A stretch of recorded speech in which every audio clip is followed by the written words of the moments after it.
Sir அவனை பிடிங்க sir, திருடிட்டு போன சார், பிடிங்க சார் அவனை.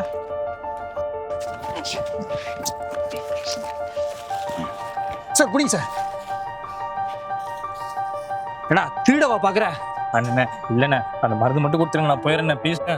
சார் பொருளை கரெக்டாக இருக்கான்னு பாருங்க. நான் கரெக்டாக இருக்கு ப்ரோ.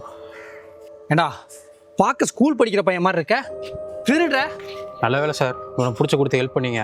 இல்லை 1000 ரூபா மதிப்புள்ள பொருளை திருடிட்டு போயிருமா, திருட்டு போய. உனலாம் போலீஸில் தான் சார் பிடிச்சி கொடுக்கணும். போலீஸ் கால் பண்ணுறேன். அண்ணண்ணே அது எங்கள் அம்மாக்காக வாங்கினேண்ணே. எங்கள் அம்மா ரொம்ப உடம்பு முடியாமல் இருக்காங்கண்ணே. டாக்டர் இந்த மருந்து கொடுக்க சொன்னார். அப்படி இந்த மருந்து கொடுக்கலாம் அவங்க உயிருக்கே ஆபத்துன்னு சொல்லிட்டாருண்ணே. நான் ரொம்ப கஷ்டப்படுற குடும்பண்ணே. அந்த மருந்து வாங்குற விட்டு என்கிட்ட காசு இல்லைண்ணே. கொஞ்சம் புரிஞ்சுக்கங்கண்ணே, அந்த மருந்து மட்டும் எனக்கு கொடுத்துருங்கண்ணே ப்ளீஸ்ண்ணே. டேய் நீ எக்கடை கட்டு போ, அதே என் கடையில் வந்து திருடுற. உன்னெல்லாம் போலீஸ் ஆண்டா பிடிச்சி கொடுக்கணும். இல்லைண்ணே போலீஸ்லாம் வேணாண்ணே ப்ளீஸ்ண்ணே, போலீஸ்லாம் கால் பண்ணாதீங்கண்ணே. நீ உண்மையை சொல்கிற போய் சொல்கிறேன்னு எனக்கு அப்புறம் தெரியும். திருட்டு போயில அவனை போலீஸ் ஆண்டா பிடிச்சி கொடுக்கணும். ப்ரோ கொஞ்சம் இருங்க. அவன் தான் அம்மாவுக்கு உடம்பு முடியாதுன்னு சொல்கிறான், போலீஸ்லாம் கூப்பிடாதீங்க. இவனுக்கு ஹெல்ப் பண்ணவா ப்ரோ நான் கடன் எடுத்துக்கிட்டு இருக்கேன். ப்ரோ மருந்து தேடி அவன் என்ன பண்ண போகிறான்? அந்த மருந்து எவ்வளோன்னு சொல்லுங்கள், நான் வாங்கிக்கிறேன். 1000 ரூபா ப்ரோ, 500 ரூபா தான் கொடுத்தான். இந்தாங்க கொடுங்க.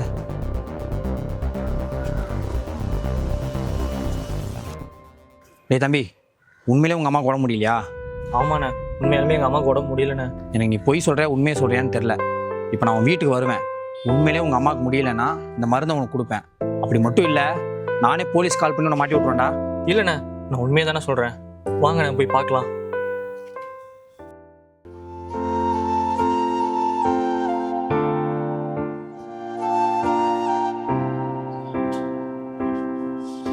சார் என்னை மன்னிச்சிருங்க சார், அவன் என் தம்பி தான் சார்.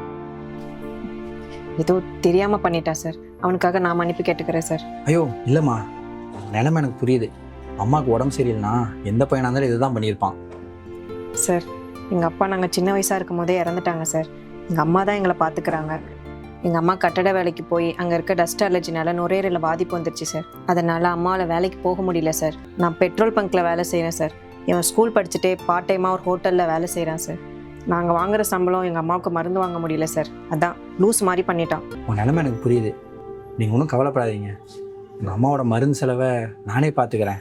அப்புறம் நான் இங்கே பக்கத்தில் தான் ஒரு சூப்பர் மார்க்கெட் வச்சுருக்கேன். நீ ஸ்கூல் முடிச்சுட்டு அங்கே வந்து வேலை பாரு, உனக்கு நான் நல்ல சம்பளம் போட்டு தரேன். நீ இதை பற்றி கவலைப்படாதடா. என் பாரு பிரசாந்த், இதுவே வேறு யாராச்சும் இருந்தால் நேரம் போலீஸில் ஒன்று பிடிச்சி கொடுத்துருப்பாங்க. நல்லவராக இருக்கிறதுனால ஒன்று எதுவும் பண்ணாமல் விட்டுருக்காரு. நம்ம என்ன நிலைமையில இருந்தாலும் திருட மட்டும் கூடாது. இது எவ்வளோ பெரிய தப்பு தெரியுமா? அப்பா மட்டும் உயிரோடு இருந்தால் நீ பண்ணுறதெல்லாம் பார்த்து சந்தோஷப்பட்டிருப்பாரா? இனி எந்த ஒரு சூழ்நிலை நான் திருடவே மாட்டேங்க்கா.